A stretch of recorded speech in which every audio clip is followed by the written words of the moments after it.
సర్వాధికారియు నిరంతర స్తోత్రార్హుడు యేసుక్రీస్తు ప్రభువారి ప్రశస్త నామంలో ఉదయకాలపు వర్తమానాల కొరకు ఎదురు చూస్తున్న మీ అందరికీ ఇమ్మాన్యుయల్ మినిస్ట్రీస్ తరపున మా శుభాభివందనాలు తెలియచేస్తూ ఉన్నాను.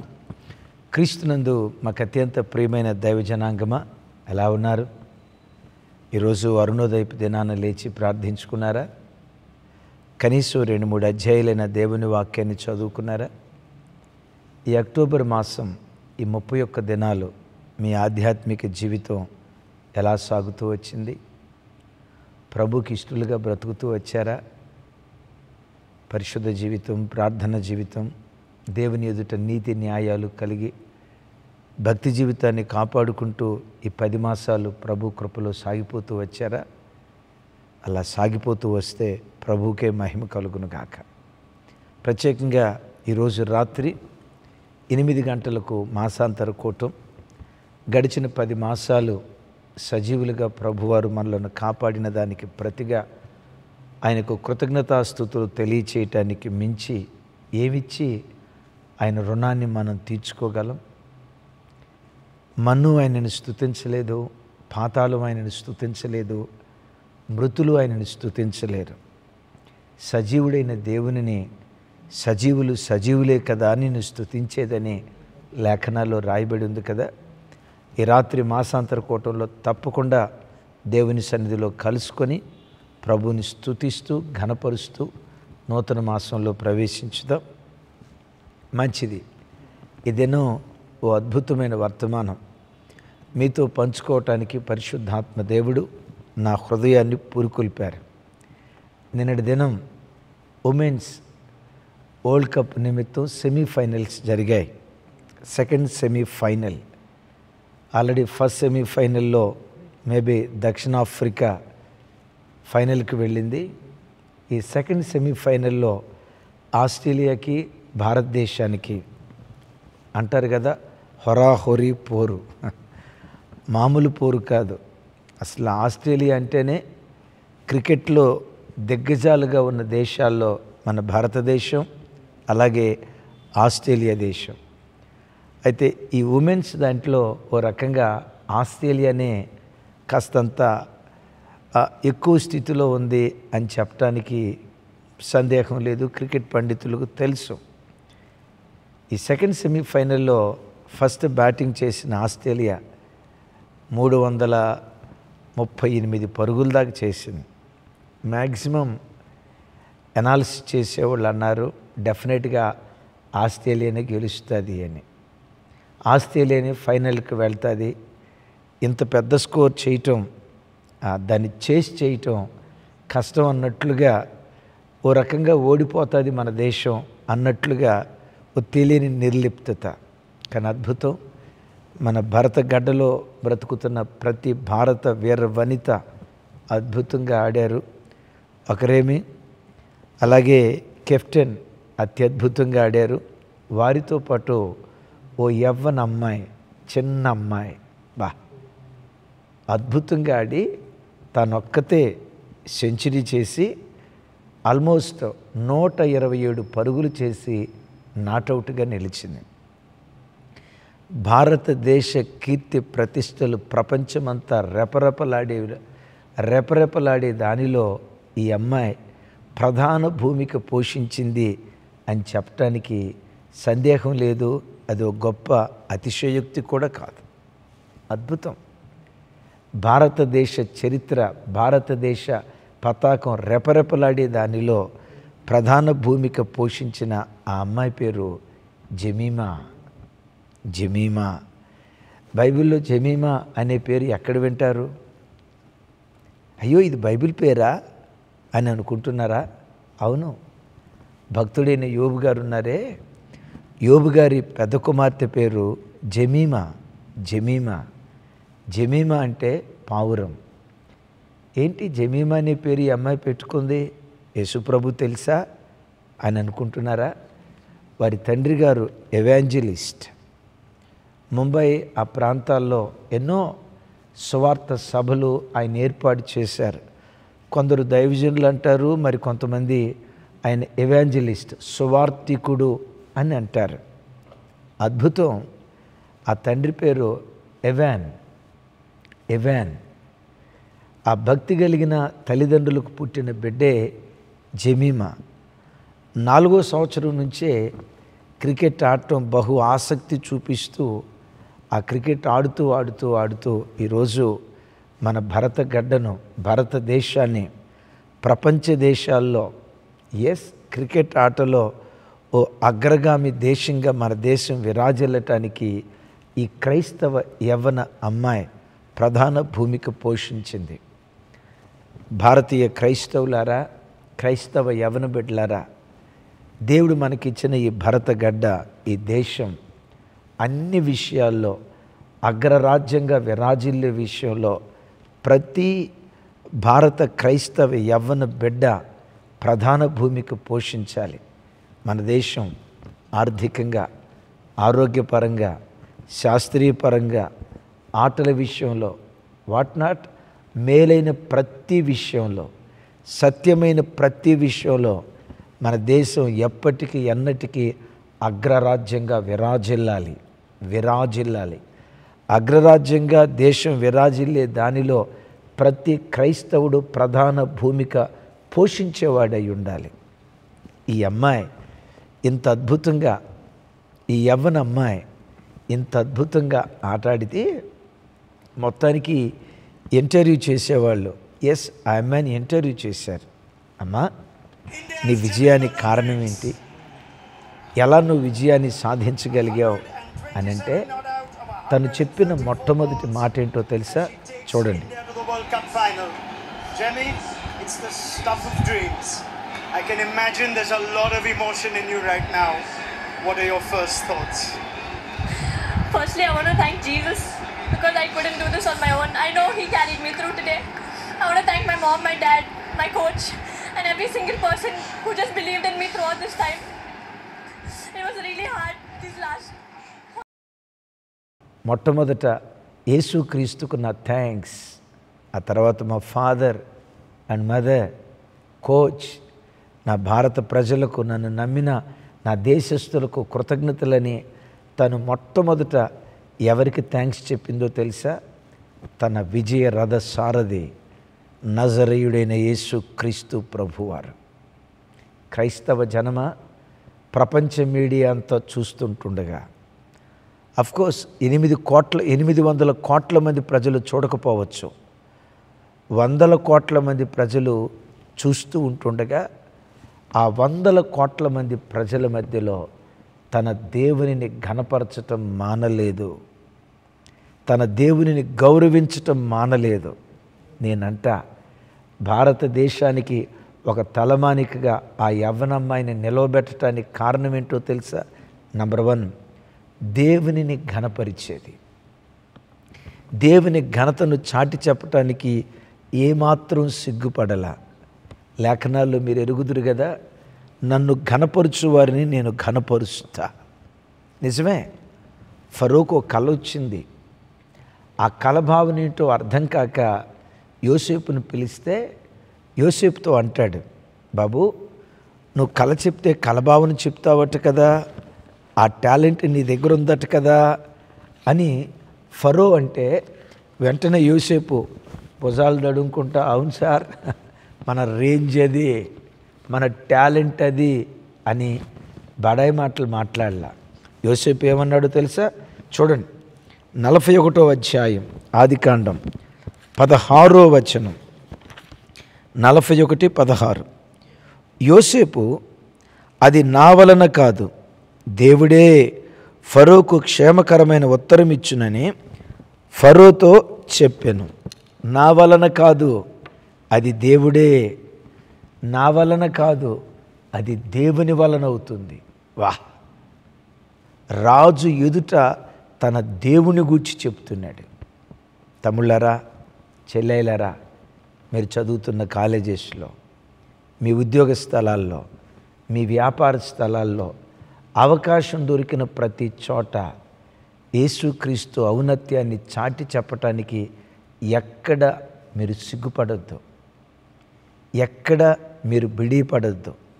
ప్రభువును మీరు ఎంత ఘనపరుస్తారో మీ ఉద్యోగ వ్యాపారాల్లో దేవుడు మిమ్మల్ని అంత ఘనపరచటం ప్రారంభిస్తాడు. Number 1 honouring God. రెండవది, ఆ అమ్మాయిని అడిగారు, అంతకు మునుపు ఇంటర్వ్యూ చేశారు, అమ్మ నీకు ఫస్ట్ నుంచి క్రికెట్ అంటే ఆట అంటే ఇష్టం అన్నావు కదా, సరే ఎలా నువ్వు ఆట ఆడటం నేర్చుకున్నావు అని అంటే అప్పుడు ఆ అమ్మాయి ఒక మాట చెప్పింది. I want to get to this the other side of Jemimah Rodriguez, who is very spiritual. So tell me more about this. How did this happen? And because I'm sure this has impacted your journey positively, I would say, right? So how did this happen, and where did this come from? This actually came from my parents. It was the upbringing actually. So I told you, as a young kid, we want to play. All three of us, we want to play, want to enjoy. But the rule in the house was first you pray and then you play. Okay. So it started off like that. Okay. So we wanted to play. Yeah. So anyhow, we knew We had no other choice. We had no other choice. We had to sit down and pray. So we used to pray first, take blessings from mom and dad, and then go and play. So that's how it all came into us. But I've got so used to it, and honestly, it's more than people saying, and all. I myself have been convicted by it. True. More than being forced. In the start, it was forced on me. But after a certain age, it's I myself have got convicted. Okay, that there is a God and He is real, and He wants to help you. Cricket అంటే నాకు ఇష్టమే, కానీ మా తల్లిదండ్రులు మా ఇంట్లో ఒక rule పెట్టారు. ఏ రూల్ పెట్టారో తెలుసా? ప్రే బిఫోర్ ప్లే. వా, ప్రే బిఫోర్ ప్లే. ఆడు, క్రికెట్ ఆడు, మంచిది, ఓ మంచి ఆటగత్తిగా నువ్వు తయారవు. కానీ ఆటలు విజయాన్ని సాధించాలంటే, నువ్వు పోరాడుతున్న పోరాట భూమిలో నువ్వు విజేతగా నిలవబడాలంటే ఆటకు ముందు ప్రార్థన. విన్నారా ఈ మాట? ప్రే బిఫోర్ ప్లే. ఆటకు ముందు నువ్వు ప్రార్థన చేయాలని మా తల్లిదండ్రులు చిన్నతనం నుంచి ఆటకు ముందు ప్రార్థన నాకు నేర్పారు. తమ్ముడు, చెల్లి, నువ్వు ఏ రంగంలో ఉన్నా, ఏ రంగంలో నువ్వు పనిచేస్తున్నా, నువ్వు బ్రతుకుతున్న పోరాట భూమిలో నిన్ను విజేతగా నిలిపేది ప్రార్థన అన్న సంగతి నువ్వు ఎరిగేవా? బహిరంగంగా చెప్తుంది ఆ అమ్మాయి, నేను ఆట ఆడే ముందు ప్రార్థించుకుంటా. ఆ ప్రార్థన మా తల్లిదండ్రులు మాకు నేర్పారు. ఎందుకు ప్రార్థించాలి? కీర్తనలో చూస్తాం కదా, పిడికెడు విత్తనములు చేతబోని ఏడ్చుచూపోయి విత్తువాడు సంతోష గానముతో పనలు మోసుకుంటూ వస్తాడు. విత్తింది పిడికెడే, పిడికెళ్ళు కాదు. విత్తింది పిడికెడే, పిడికెడు విత్తితే పన మోసుకొని రావట్లేదట, పనలు మోసుకొని వస్తూ ఉన్నాడట. దీని అర్థం ఏంటో తెలుసా? ప్రార్థిస్తూ నువ్వు ఏ పనైనా చేస్తే ప్రయాసానికి మించిన ప్రతిఫలం నువ్వు పొందుకుంటావు. విన్నారు ఈ మాట? నువ్వు పడిన ప్రయాసానికి మించిన ప్రతిఫలం నువ్వు పొందుకోవటానికి ప్రార్థన రెట్టింపు కృప నీకు ఇవ్వటం ప్రారంభిస్తుంది. ఆమేన్. పిడికెడు విత్తనాలు పట్టుకొని ఏడుస్తూ పోయినవాడు పనలు మోసుకుంటూ వస్తున్నాడు. కారణం ఏంటో తెలుసా? ప్రార్థన ఒక మనిషికి ప్రయాసానికి మించిన ప్రతిఫలం ఇస్తుంది. తమ్ముడు, చెల్లి, నీవే రంగంలో ఉన్నా ప్రార్థనతో ప్రారంభించు. బిల్లీ గ్రహం గారిని అడిగారట, అయ్యా, ప్రపంచ దేశమంతటిని కదిలించే ఒక గొప్ప దైవ సేవకుడిగా మీరున్నారు కదా, మీ విజయానికి కారణం ఏంటి? 3 కారణాలు చెప్తారా? బిల్లీ గ్రహం గారు అన్నారట, నా విజయానికి మొదటి కారణం ప్రార్థన. అయ్యా, 2వ కారణం చెప్పండి. ప్రార్థన. సార్, 3వ కారణం చెప్పండి. 3 కారణాలు కాదు, 30 కారణాలు అడిగినా నా ప్రతి విజయానికి కారణం దేవుని సన్నిధిలో నేను చేసే ప్రార్థన, నా ప్రజలు చేసే ప్రార్థన. తమ్ముడు, ఒకవేళ గడిచిన దినాల్లో ప్రార్థన బలిపీఠం పడిపోయిందా?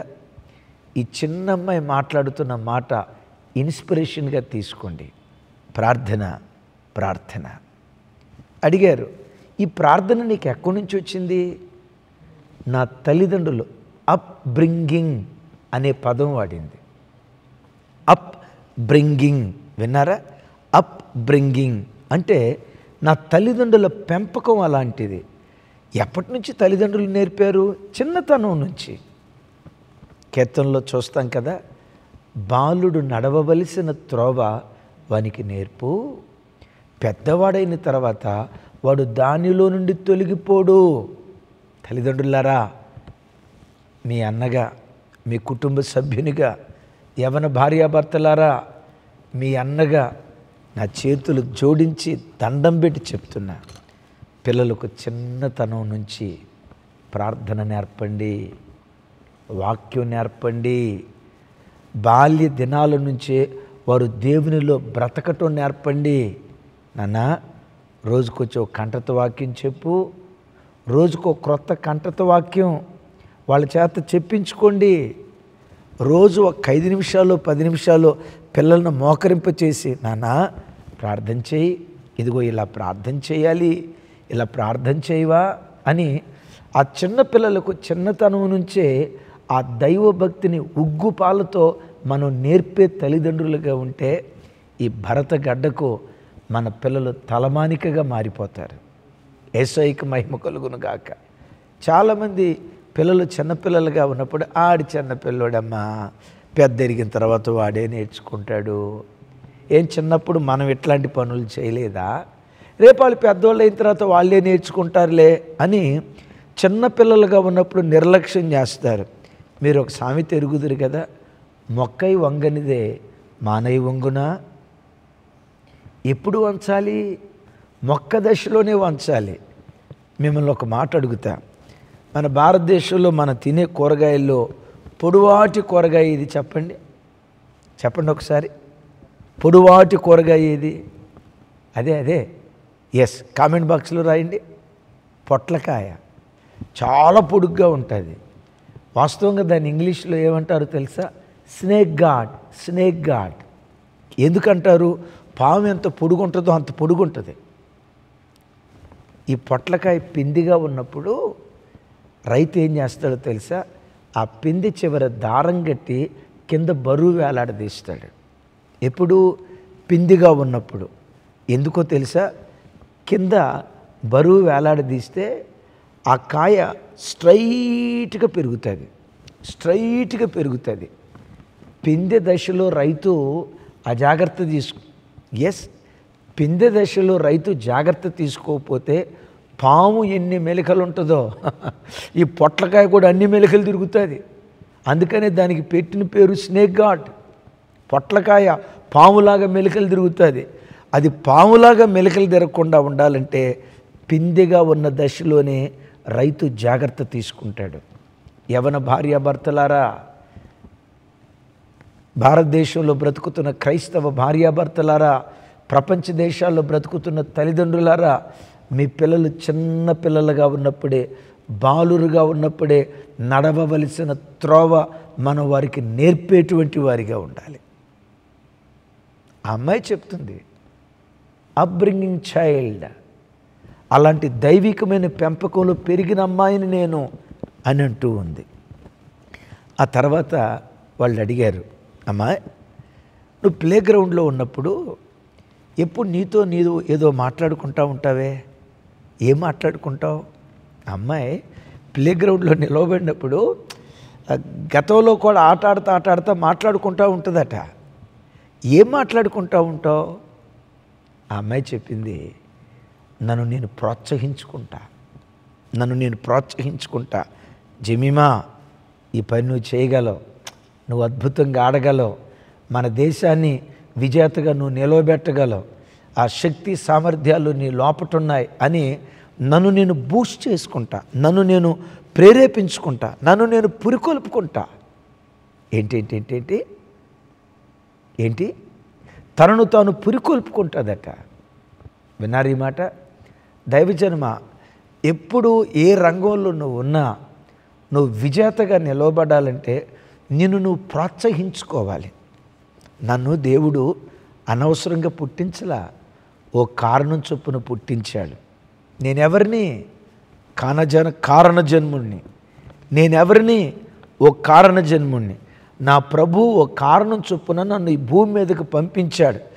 ఎవ్వరూ చేయలేని ఒక అసాధారణ కార్యం నా ద్వారా దేవుడు జరిగించాలనుకున్నాడు. భరతగడ్డలో దరిదాపుగా 140 కోట్ల మంది ప్రజలు ఉన్నారు. ఈ 140 కోట్ల మంది ప్రజల్లో యు ఆర్ యూనిక్. 800 కోట్ల మంది ప్రజల్లో నువ్వు ప్రత్యేకమైన వాడివి. నీ మీద దేవుని కొన్న ప్రణాళిక ఏంటో తెలుసా? ప్రపంచంలో ఎవ్వరూ చేయలేని ఓ ప్రత్యేకమైన కార్యం నీ ద్వారా దేవుడు జరిగించాలనుకున్నాడు. కొన్నిసార్లు పిచ్చోళ్ళం అనుకుంటాం, నాకు అంత సీన్ లేదులేండి, నేను వెర్రోడినండి, నేను తెలివి తక్కువనండి, అందరికంటే నాలో ప్రత్యేకత ఏముందండి? Yes, you are special. నీ వేలుముద్ర ఉందే, నీలాంటి వేలుముద్ర ప్రపంచంలో ఎవ్వరికీ లేదు. నువ్వు ప్రోత్సహించుకో. నీ నిర్మాణమే ప్రత్యేకమైనది కదా. నీలాంటి వేలుముద్ర ప్రపంచంలో ఎవ్వరికీ లేదు కదా. ఓ దేవుని ప్రతినిధిగా చెప్తున్నాను, నువ్వు ఏ మతస్థుడివైనా, ఏ కులస్థుడివైనా, ఏ జాతికి చెందినవాడివైనా దేవుని దృష్టిలో ప్రత్యేకమైన వాడివి. 800 కోట్ల మంది చేయలేని కార్యం నీ ఒక్కడి ద్వారా దేవుడు జరిగించాలనుకుంటున్నాడు. ఈ రీతిగా నిన్ను ప్రోత్సహించుకో. పరిశుద్ధ గ్రంథమైన బైబిల్లో ఏవేలు గ్రంథం 3వ అధ్యాయం 10వ వచనంలో ఏమని రాసిందో తెలుసా? బలహీనుడు నేను బలాఢ్యుడను అని అనుకొనవలెను అని రాస్తుంది. ఓసారి చెప్పండి. బలహీనుడు నేను బలాఢ్యుడను అని అనుకొనవలెను. వాస్తవంగా బలహీనుడు ఏమనుకుంటాడు? నేను బలహీనుడండి, నా వల్ల ఏం కాదండి, నేను శాతకాయనుండండి, నేను అసమర్థునండి, నన్ను దేవుడు అనవసరంగా పుట్టించాడండి. అంటే దేవుని నిర్మాణానికే ఇక్కడ ప్రశ్న. నన్ను అనవసరంగా పుట్టించాడండి, నాలాంటి వాడు భూమి మీద భారం అండి అని అనుకోకో. బలహీనుడు ఏమనుకోవాలట? బలహీనుడు నేను బలాఢ్యుడను. అట్లా అనుకునే ప్రపంచాన్ని తలకిందులు చేశాడు అపోస్తలుడైన పౌలు వారు. నన్ను బలపరచు క్రీస్తు ద్వారా నేను సమస్తము చేయగలను. ఇప్పుడు ఈ అమ్మాయి 5వ మాట ఏముందో తెలుసా? నన్ను నేను ప్రోత్సహించుకుంటా. కానీ ఈరోజు మ్యాచ్ చాలా ప్రత్యేకమైంది.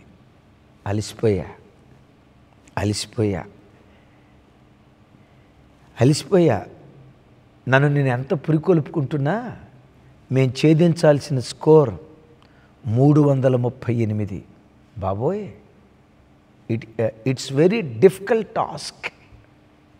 ఇది ఛేదించగలిగే టాస్క్ కాదు, కష్టం. అలిసిపోయా. అప్పటికి కొన్ని పరుగులు చేసి అలిసిపోయా. అప్పుడు పరిశుద్ధ గ్రంథమైన బైబిల్లో ఒక మాట నన్ను పురికొల్పటం ప్రారంభించింది. ఓరక నిలిచుండు, యెహోవా నీ పక్షాన యుద్ధం చేస్తాడు. చూడండి ఆ video. I think all I had to do was show up and God just took everything, care of everything. You're so brave and you're an inspiration for just speaking about it so openly, Jemmy. Through the innings though, you keep talking to yourself, you almost motivate yourself. There's a lot of messages to the crowd as well. Just take me through what you keep telling yourself through innings like that. Yeah, I think initially I was just playing, I just keep talking to myself. But towards the end I was just quoting one scripture from the Bible because I had lost energy, I was very tired, I was drained. But one scripture that says, just stand still and God will fight for you. And that's what I did. I just stood there and He fought for me. చూడండి ఆ video. ఏడుస్తూ చెప్తుంది, ఓరక నిలిచుండు, యెహోవా నీ పక్షాన యుద్ధం చేస్తాడు.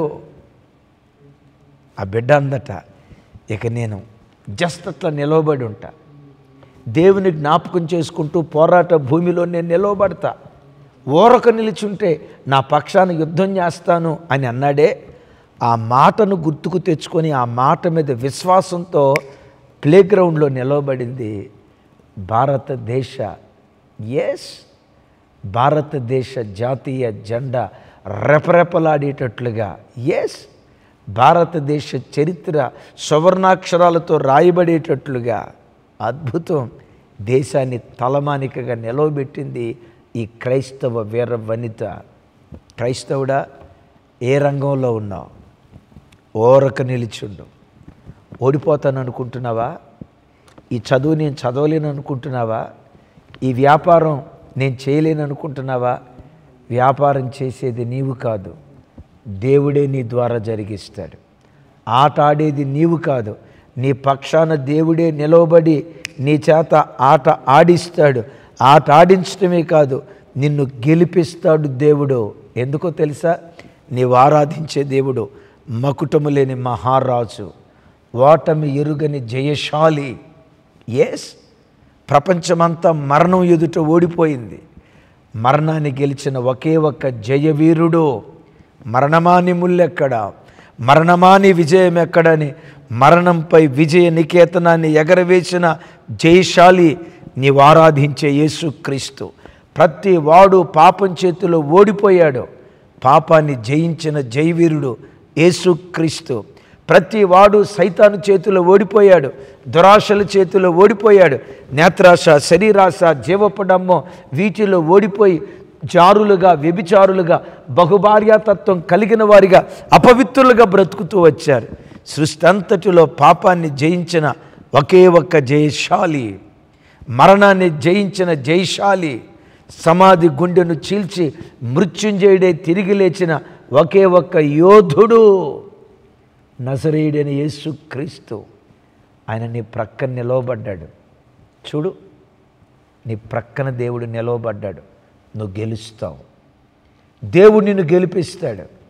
అందుకని కీర్తనలో ఒక మాట రాసి ఉంది కదా, మా బాహుబలంతో మేము గెలవలా, మా విల్లు మమ్మల్ని గెలిపించలా, మా కత్తి మాకు గెలుపునివ్వలా, నీ బాహుబలమే, నీ ముఖకాంతియే, నీవే మమ్మను గెలిపించావు అంటాడు. అదే సామెతల్లో అంటాడు కదా, యుద్ధ దినమునకు గుర్రములను రథములను ఆయత్తపరచుట కద్దు, విజయం రక్షణ యెహోవా స్వాధీనం. తమ్ముడు, ఓరక నిలవబడు, దేవుడు నిన్ను గెలిపిస్తాడు. జమీమాను దేశానికి గర్వకారణంగా దేవుడు నిలవబెట్టాడు కదా. నువ్వు బ్రతుకుతున్న గ్రామంలో ఆ గ్రామానికి గర్వకారణంగా దేవుడు నిన్ను నిలవబెడతాడు. ఏ కంపెనీలో, ఏ స్థలంలో ఉద్యోగం చేస్తున్నావో, ఏ గడ్డలో బ్రతుకుతూ ఈ మాట వింటున్నావో ఆ గడ్డకు దీవెన కారణంగా దేవుడు నిన్ను నిలవబెడతాడు. ఈ యవ్వన అమ్మాయి జీవితం నేర్పే 5 దివ్యమైన పాఠాలు. నంబర్ 1, ప్రతి స్థలములో దేవుణ్ణి ఘనపరచుతూ నేర్చుకో. నంబర్ 2, ప్రే before play. Number 3, up bringing, దైవికమైన పెంపకం. Number 4, inspire your self, motivate your self. నిన్ను నువ్వు ప్రోత్సహించుకుంటూ ఉండు. చేతగాని వాడిని అని ఎప్పుడూ అనుకోకు. దేవుని కృపను బట్టి నేను శక్తివంతుణ్ణి అని అనుకుంటూ ఉండు. Last word, yes, believe in the word of God. దేవుని వాక్యం మీద విశ్వాసం ఉంచు. ఆ విశ్వాసమే ఈ జీవిత క్రైస్తవ జనమ విన్నారు కదా ఈ 5 విషయాలు. నిశ్చయంగా ఈ వాక్యం వింటున్న నీ జీవితంలో కూడా నువ్వే ప్రాంతంలో బ్రతుకుతున్నావో ఆ ప్రాంతానికి తలమానికగా దేవుడు నిలవబెట్టునుగాక. ఎస్, దేవుడు మన భరతగడ్డను కనికరించి అన్ని కోణాల్లో, ఆర్థికంగా, ఆరోగ్యపరంగా, శాస్త్రీయంగా, ఆర్థికంగా, ప్రతి రంగంలో అగ్రరాజ్యంగా మన దేశం విరాజిల్లాలి.